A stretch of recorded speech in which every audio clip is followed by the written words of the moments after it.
إن الحمد لله نحمده ونستعينه ونؤمن به ونتوكل عليه ونعوذ بالله من شرور أنفسنا ومن سيئات أعمالنا من يهده الله فلا مضل له ومن يضلل فلا هادي له أشهد أن لا إله إلا الله وحده لا شريك له وأشهد أن محمدا عبده ورسوله أرسله بالهدى ودين الحق ليظهره على الدين كله ولو كره المشركون اللهم صل على محمد وعلى آل محمد كما صليت على إبراهيم وعلى آل إبراهيم إنك حميد مجيد اللهم بارك على محمد وعلى آل محمد كما باركت على إبراهيم وعلى آل إبراهيم إنك حميد مجيد أما بعد فإن خير الحديث كتاب الله وخير الهدي هدي محمد صلى الله عليه وسلم وشر الأمور محدثاتها وكل محدثة بدعة وكل بدعة ضلالة وكل ضلالة في النار أعوذ بالله من الشيطان الرجيم بسم الله الرحمن الرحيم يا أيها الذين آمنوا اتقوا الله حق تقاته ولا تموتن إلا وأنتم مسلمون يا أيها الناس اتقوا ربكم الذي خلقكم من نفس واحدة وخلق منها زوجها وبث منهما رجالا كثيرا ونساء واتقوا الله الذي تساءلون به والأرحام إن الله كان عليكم رقيبا أعوذ بالله من الشيطان الرجيم يريد الله بكم اليسر ولا يريد بكم العسر ഏറെ സ്നേഹം നിറഞ്ഞ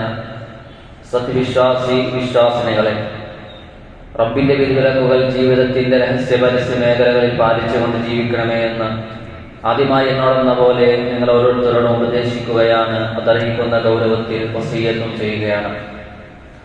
റബ്ബ് സുബ്ഹാനഹു വ തആല യഥാർത്ഥമായ വിശ്വാസികളിലും നാളെ ഈമാൻ വിട്ടുമരിക്കുന്ന വിശ്വാസികളിൽ നാം ഓരോരുത്തരെയും ഉൾപ്പെടുത്തി അനുഗ്രഹിക്കുമാറാകട്ടെ.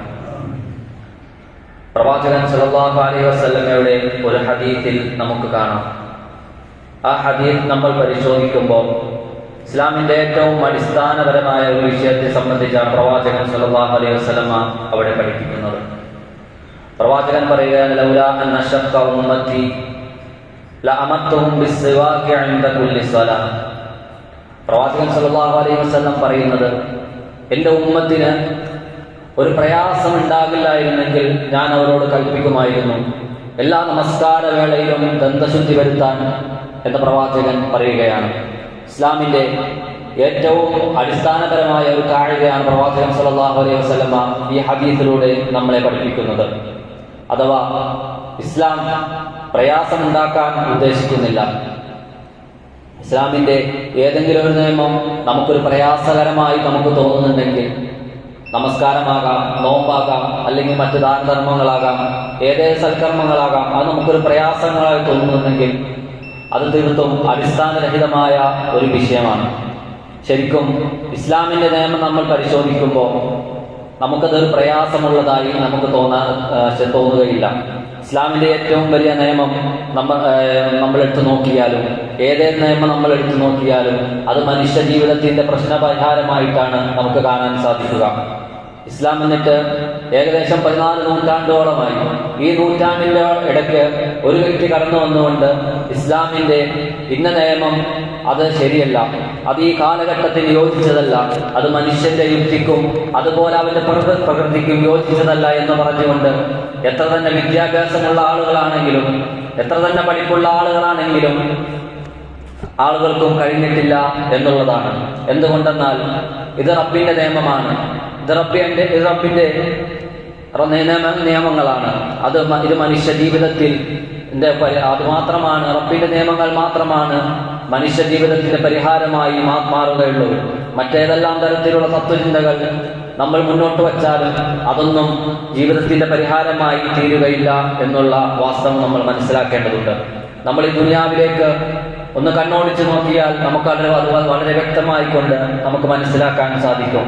അപ്പോ അള്ളാഹുവിന്റെ ശരീഅത്ത് അതെവിടെയാണോ അവിടെ സുന്ദരമായ ഒരു ജീവിതം നമുക്ക് കാഴ്ചവെക്കാൻ സാധിക്കുന്നു എന്നുള്ളതാണ് ഞാൻ പറഞ്ഞു വന്നത്. ഇസ്ലാമിന്റെ നിയമങ്ങൾ അല്ലാഹു സുബ്ഹാനഹു വ തആല 3 കാര്യങ്ങളെ അടിസ്ഥാനപ്പെടുത്തിയാണ് നിയമമാക്കിയിട്ടുള്ളത്. ആ 3 കാര്യങ്ങൾ അള്ളാഹു അങ്ങനെ ഒരു കാര്യം തന്നിട്ടില്ലായിരുന്നെങ്കിൽ ഏതൊരു നിമിഷവും നമ്മൾ ഇസ്ലാം വിട്ട് പുറത്തു പോകുമായിരുന്നു.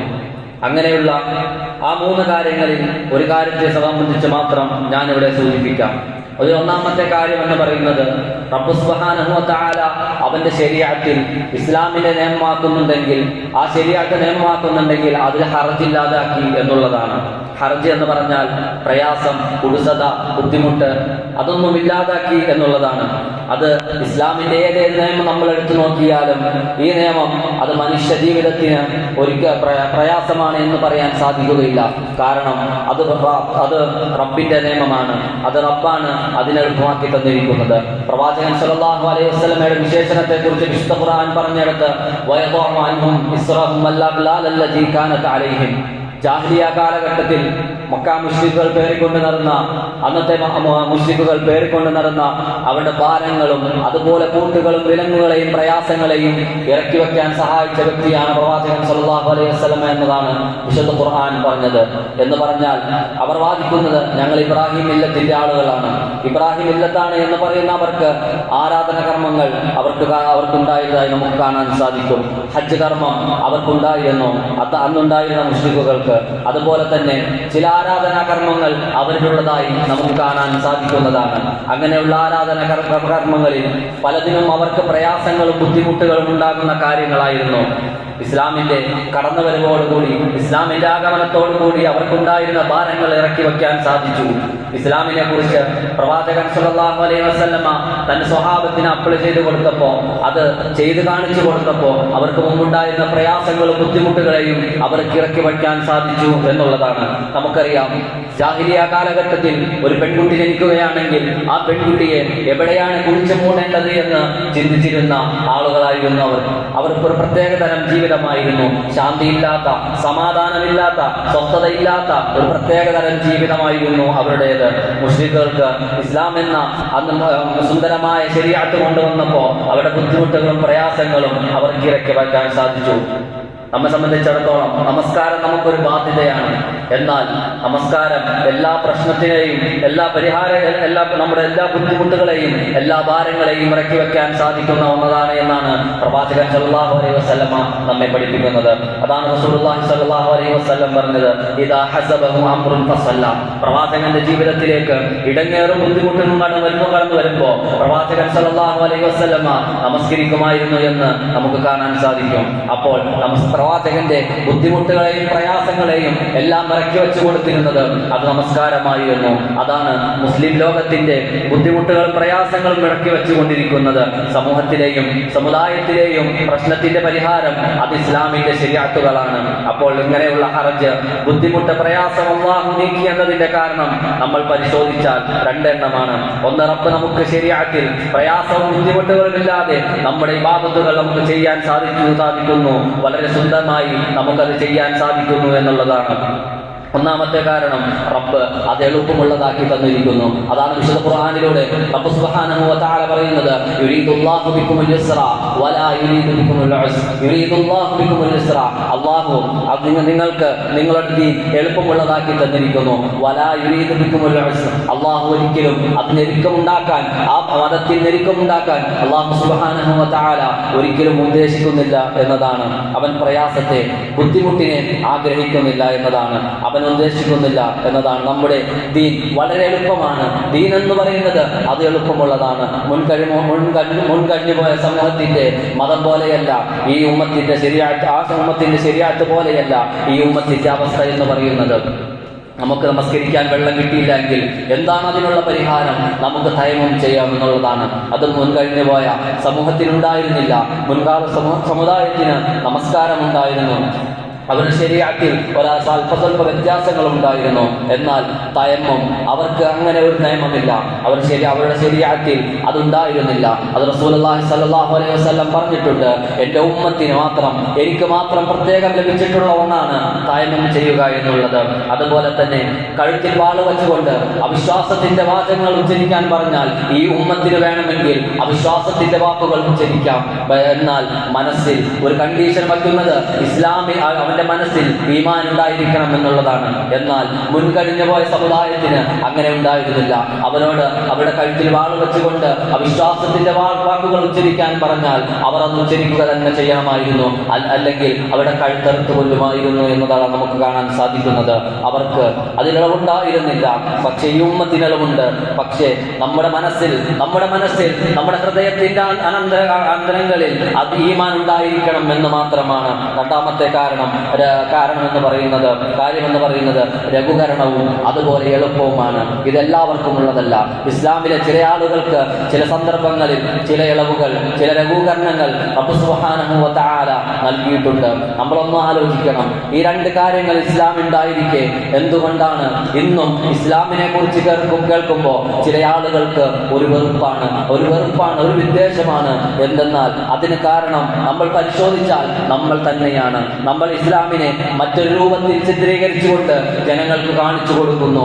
ഇസ്ലാം എന്ന് പറഞ്ഞാൽ ഇങ്ങനെയാണ്, അങ്ങനെയാണ്, പ്രയാസമുള്ള മതമാണ്, ഞെരുക്കമുള്ള മതമാണ്, ചിരിക്കാൻ പാടില്ല, അല്ലെങ്കിൽ അങ്ങോട്ട് നോക്കാൻ പാടില്ല എന്നൊക്കെ പറഞ്ഞുകൊണ്ട് നമ്മുടെ മതത്തെ നമ്മൾ തന്നെ അതിനെ കുടുസാക്കി മാറ്റുകയാണ്. റബ്ബ് സുബ്ഹാനഹു വ തആല എളുപ്പമാക്കിയ റബ്ബിന്റെ മതത്തെ ആരാണോ കുടുസാക്കുന്നത് അല്ലാഹു അവനെയും കുടുസാക്കുന്നതാണ്. ഇന്നദ്ദീന യുസ്റുൻ, അതാണ് പ്രവാചകൻ സല്ലല്ലാഹു അലൈഹി വസല്ലം പറഞ്ഞത്.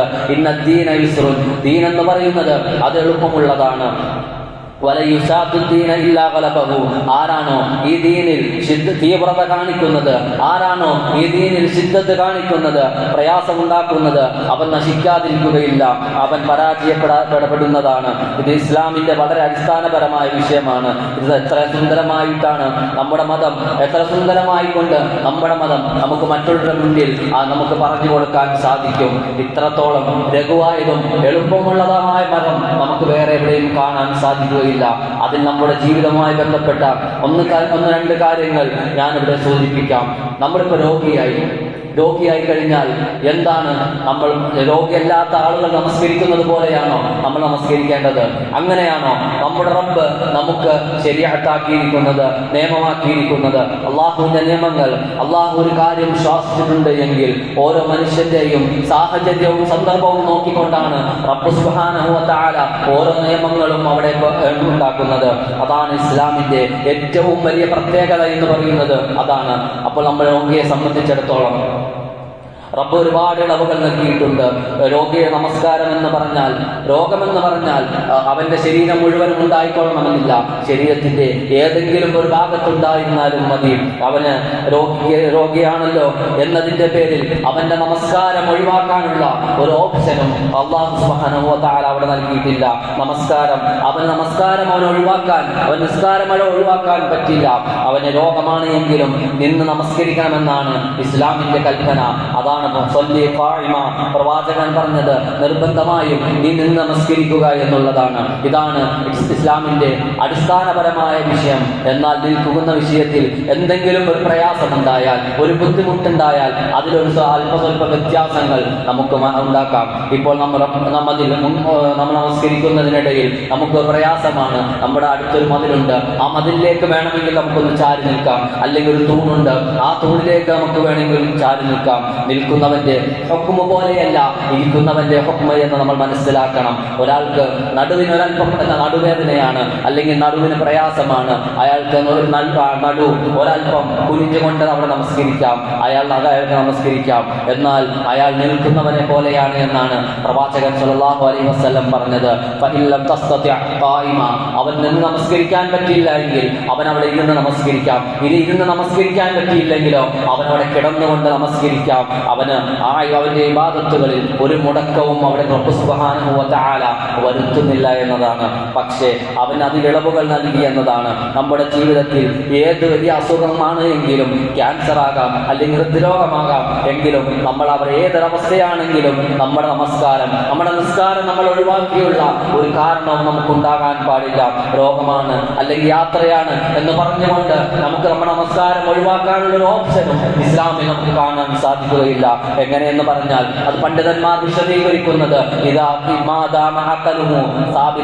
അവന്റെ ബുദ്ധി നീങ്ങിയിട്ടില്ല, അവൻ ഓർമ്മശക്തിയുണ്ട് എങ്കിൽ അവൻ നമസ്കരിക്കേണ്ടതുണ്ട്. ചില ആളുകൾ പറയുന്നത്, ഞങ്ങൾ അവൻ ഐസിയിലാണല്ലോ, അല്ലെങ്കിൽ ഞാൻ ഐസിയിലാണല്ലോ, എങ്ങനെയാണ് നമസ്കരിക്കുക? ഐസിയിലാണെങ്കിൽ കൂടി, നമ്മൾ കിടപ്പ് രോഗിയാണെങ്കിൽ കൂടി അവിടെ നമസ്കരിക്കേണ്ടതുണ്ട്. പണ്ഡിതന്മാർ പറഞ്ഞതുപോലെ തന്നെ അവന്റെ ബുദ്ധി നീങ്ങിയിട്ടില്ല എങ്കിൽ അവനോട് കൃത്യമായി നമസ്കാരം നിർവഹിക്കേണ്ടതുണ്ട്. കൃത്യമായ സമയങ്ങളിൽ കൃത്യതയോടുകൂടി നമസ്കാരം നിർവഹിക്കേണ്ടതുണ്ട്. പക്ഷേ എങ്ങനെയാണ് നമസ്കരിക്കാൻ സാധിക്കുക? അതുപോലെ തന്നെ നിസ്കരിക്കുക. അവൻ ഓർമ്മയുണ്ടായാൽ മതി, നിയത്ത് മനസ്സിൽ വെക്കുക. എങ്കിൽ അയാളുടെ കയ്യും കാലും അവനനക്കാൻ സാധിക്കുന്നില്ല എങ്കിൽ ഇനി അവന്റെ തല അനക്കാൻ പറ്റുന്നില്ല, അല്ലെങ്കിൽ ശരീരം അനക്കാൻ കഴിയുന്നില്ല, അവന്റെ കണ്ണുകൊണ്ട് കണ്ണനക്കിക്കൊണ്ട് അവിടെ നമസ്കരിച്ചാൽ മതി. ഇനി അവന് കണ്ണനക്കാൻ പറ്റുന്നില്ല, പ്രാർത്ഥനകൾ അവന് ചൊല്ലാൻ കഴിയുന്നില്ല, അത് ഉരുവിടാൻ സാധിക്കുന്നില്ല എങ്കിൽ മനസ്സിൽ പറഞ്ഞാൽ മതി എന്നതാണ്. എത്ര സുന്ദരമാണ് നമ്മുടെ മതം എന്ന് പറയുന്നത്. എന്നാലും ആ നമസ്കാരത്തെ മാറ്റി നിർത്താൻ, ആ നമസ്കാരത്തെ ഒഴിവാക്കാൻ അവിടെ ഇസ്ലാം ഒരു ഓപ്ഷൻ നമ്മുടെ മുന്നിലേക്ക് വയ്ക്കുന്നില്ല എന്നതാണ്. അപ്പോൾ ഇസ്ലാം നമുക്ക് നൽകിയ ഇളവുകൾ, ആ ഇളവുകൾ സ്വീകരിക്കുക എന്നതാണ് ഏറ്റവും വലിയ കാര്യമെന്ന് പറയുന്നത്. റബ്ബ് സുബ്ഹാനഹു വ തആല ഇളവുകൾ സ്വീകരിക്കുന്ന യഥാർത്ഥമായ വിശ്വാസികളിൽ നാം ഓരോരുത്തരെയും ഉൾപ്പെടുത്തി അനുഗ്രഹിക്കുമാറാകട്ടെ.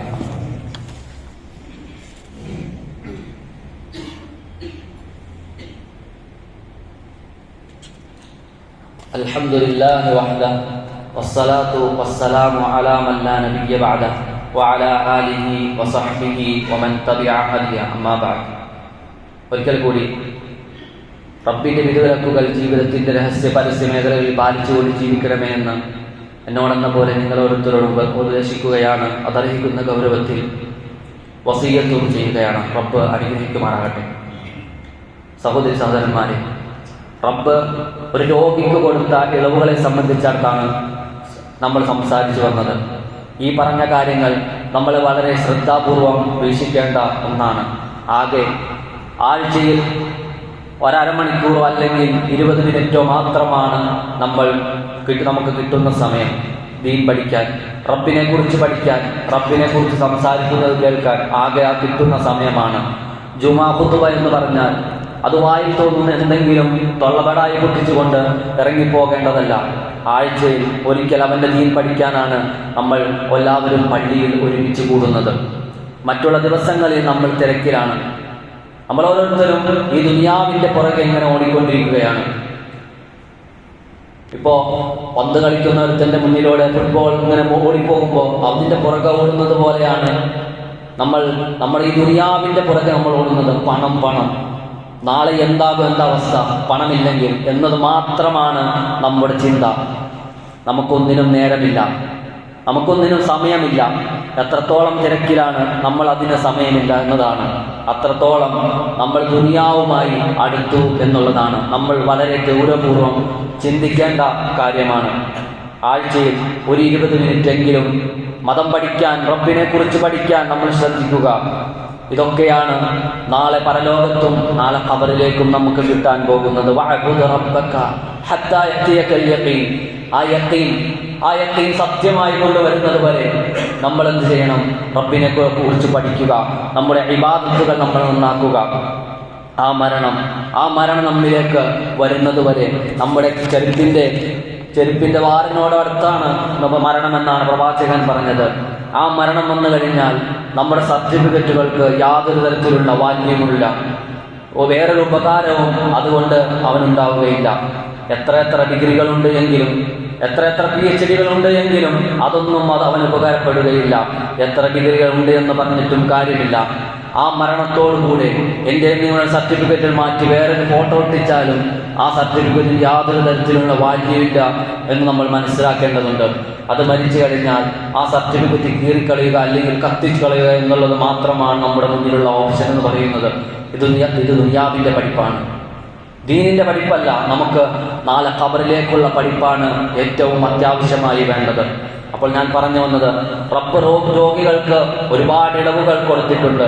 അതുപോലെ തന്നെ റബ്ബ് യാത്രക്കാരന് ഇളവുകൾ നൽകിയിട്ടുണ്ട്. നമസ്കാരം ചുരുക്കുക എന്നുള്ളത് അത് വളരെ പ്രധാനപ്പെട്ട ഒരു വിഷയമാണ്. നമസ്കാരത്തെ ചുരുക്കി നമസ്കരിക്കുക എന്നുള്ളത് ഇപ്പോൾ യാത്രയെ സംബന്ധിച്ചിടത്തോളം വളരെ, നമ്മൾ പറയുകയാണെങ്കിൽ ഇന്നത്തെ യാത്ര പോലെയല്ല പണ്ടുകാലത്തെ യാത്ര. പണ്ടുകാലത്തെ യാത്ര എന്ന് പറയുമ്പോൾ സൗദി അറേബ്യയെ പോലെയുള്ള രാജ്യത്തുള്ള യാത്രകൾ, അത് ഏത് സമയത്ത് വേണമെങ്കിലും പൊടിക്കാറ്റടിക്കാം. അവർ യാത്ര ചെയ്തിരുന്നത് ഒട്ടകത്തിന്റെ പുറത്തും അതുപോലെ കുതിരയുടെ പുറത്തുമായിരുന്നു. ദിവസങ്ങൾ നീണ്ടു നിൽക്കുന്ന യാത്ര. അതുപോലെ ലക്ഷ്യസ്ഥാനത്ത് എത്തുക എന്ന് പോലും, എപ്പോഴാണ് എത്തുക, അവിടെ എത്തിപ്പെടുമോ എന്ന് പോലും അവർക്ക് ഉറപ്പില്ല. ഏത് സമയം വേണമെങ്കിലും അവരെ മരണം പിടികൂടും. അത്രത്തോളം പ്രയാസപ്പെട്ട യാത്ര എന്ന് പറയുന്നത് അതാണ്. പ്രവാചകൻ സല്ലല്ലാഹു അലൈഹി വസല്ലം പറഞ്ഞത്, അസ്സഫറു ഖിത്അത്തുൻ മിനൽ അദാബ്. അസ്സഫറു ഖിത്അത്തുൻ മിനൽ അദാബ്. യാത്ര എന്ന് പറഞ്ഞാൽ അതൊരു തരത്തിലുള്ള ശിക്ഷയാണ്, ദുനിയാവിലെ ഒരു തരത്തിലുള്ള ശിക്ഷയാണ്. യംനഉ അഹദുകും തആമുഹു വശറാബുഹു വനൗമുഹു. ഒരു പക്ഷേ നമ്മൾ വീട്ടിലായിരിക്കുമ്പോൾ, നമ്മുടെ നാട്ടിലായിരിക്കുമ്പോൾ നമുക്ക് കിട്ടുന്ന ഉറക്കം പോലെ യാത്രയിൽ കിട്ടിക്കൊള്ളണമെന്നില്ല. അതുപോലെ ഭക്ഷണമാണെങ്കിലും നമുക്ക് വെള്ളമാണെങ്കിലും അത് കൃത്യതയോടെ കൂടി കിട്ടിക്കൊള്ളണമെന്നില്ല. അതൊരു തരത്തിലുള്ള ശിക്ഷയാണ്. അതുകൊണ്ടാണ് പ്രവാചകൻ സല്ലല്ലാഹു അലൈഹി വസല്ലം പറഞ്ഞത്, ഫഇദാ ഖദാ റഹ്മഹു മിൻ സഫരിഹി ഫൽയഅജിൽ യാ അഹ്ലിഹി. നിങ്ങൾ ഏതൊരു കാര്യത്തിനു വേണ്ടി ഇറങ്ങി പുറപ്പെട്ടിട്ട് ആ കാര്യം പൂർത്തീകരിച്ചുകൊണ്ട് വന്നതിന് ശേഷം നിങ്ങൾ നേരെ നിങ്ങളുടെ വീട്ടുകളിലേക്ക് പോകുക, അവിടെ അലഞ്ഞു തിരിഞ്ഞ് നടക്കരുത് എന്ന് പ്രവാചകൻ സല്ലല്ലാഹു അലൈഹി വസല്ലമ നമ്മെ പഠിപ്പിക്കുകയാണ്. അപ്പോൾ നമസ്കാരത്തെ ചുരുക്കി നമസ്കരിക്കാൻ പറ്റുമോ? ചുരുക്കി നമസ്കരിക്കാൻ പറ്റുക ഒരവസരം എന്ന് പറയുന്നത് അത് യാത്രക്കാരനാണ്. യാത്രക്കാർക്ക് മാത്രമാണ് നമസ്കാരം ചുരുക്കി നമസ്കരിക്കാൻ പറ്റുക. ഇത് മുത്തലക്കായ പറഞ്ഞ ഒരു വിഷയമാണ്. ഇത് നിരുപാധികം പറയാൻ പറ്റുന്ന വിഷയമാണ്. യാത്രക്കാർക്കല്ലാതെ അവൻ നമസ്കാരം ചുരുക്കി നമസ്കരിക്കാൻ സാധിക്കുകയില്ല. അപ്പോൾ 4 റക്അത്തുള്ള നമസ്കാരം യാത്രക്കാരനെ സംബന്ധിച്ച് 4 റക്അത്ത് തന്നെ നമസ്കരിക്കേണ്ടതില്ല. അവിടെ 2 റക്അത്തായി ചുരുക്കി നമസ്കരിക്കാം. അപ്പോൾ ഇതിനുള്ള തെളിവ് എന്താണ്? അത് വിശുദ്ധ ഖുർആനിലൂടെ റബ്ബ് സുബ്ഹാനഹു വ തആല നമ്മോട് പറയുകയാണ്, വഇദാ ദറബതും ഫിൽ അർദി ഫലൈസ അലൈക്കും ജുനാഹുൻ അൻ തഖ്സുറൂ മിനസ് സ്വലാഹ് ഇൻ ഖിഫ്തും അൻ യഫ്തിനകുമുൽ ലദീന കഫറൂ. വഇദാ ദറബതും ഫിൽ അർദി ഫലൈസ അലൈക്കും ജുനാഹുൻ അൻ തഖ്സുറൂ മിനസ് സ്വലാഹ്. നിങ്ങൾ ഭൂമിയിലൂടെ സഞ്ചരിക്കുന്ന അവസ്ഥയിൽ നിങ്ങൾക്ക് നിങ്ങളുടെ നമസ്കാരം ചുരുക്കി നമസ്കരിക്കാം. എന്നാൽ വിശുദ്ധ ഖുർആൻ ഒരു കണ്ടീഷൻ വെച്ചു. വിശുദ്ധ ഖുർആൻ പറഞ്ഞത്, ഇൻ ഖിഫ്തും അൻ യഫ്തിനകുമുൽ ലദീന കഫറൂ. നിങ്ങൾ ഭയപ്പെടുകയാണ്, മുശ്രിക്കുകളുടെ, അവിശ്വാസികളുടെ ഉപദ്രവം നിങ്ങൾ ഭയപ്പെടുന്നുണ്ട് എങ്കിൽ അവിടെയും നിങ്ങൾക്ക് നമസ്കാരത്തെ ചുരുക്കി നമസ്കരിക്കാം. അപ്പോൾ നമസ്കാരം ചുരുക്കി നമസ്കരിക്കാൻ ഖുർആൻ കണ്ടീഷൻ വെച്ചു. എന്ത്? നിങ്ങൾ ഭയപ്പാടുണ്ടെങ്കിൽ നിങ്ങൾക്ക് ഭയമുണ്ട് എങ്കിൽ അവിടെ നിങ്ങൾക്ക് നിങ്ങളുടെ നമസ്കാരം ചുരുക്കി നമസ്കരിക്കാം. എന്നാൽ ഭയപ്പാടില്ല എങ്കിലും ഭയപ്പാടുണ്ട് എങ്കിലും യാത്രക്കാരന് അവന്റെ നമസ്കാരം ചുരുക്കി നമസ്കരിക്കാം എന്നുള്ളതാണ്. ഇത് ഹദീസ് കൊണ്ട് വ്യക്തമായ ഒരു വിഷയമാണ്. അപ്പോൾ നമ്മൾ അവിടെ മനസ്സിലാക്കേണ്ട ഒരു വിഷയം, ഹദീസ് ഇല്ല എങ്കിൽ ഖുർആൻ വിശദീകരിക്കാൻ കഴിയില്ല എന്നതാണ്. പല ആളുകളും പറയുന്നത് നമുക്ക് ഹദീസിന്റെ ആവശ്യമില്ല, നമുക്ക് ഹദീസിന്റെ ആവശ്യമില്ല, ഖുർആൻ മാത്രം മതി.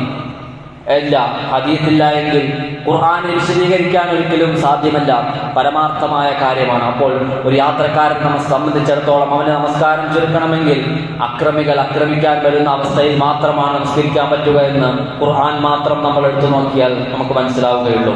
ഇല്ല, ഹദീസ് പ്രവാചകൻ സല്ലല്ലാഹു അലൈഹി വസല്ലം ഇളവ് കൊടുത്തു.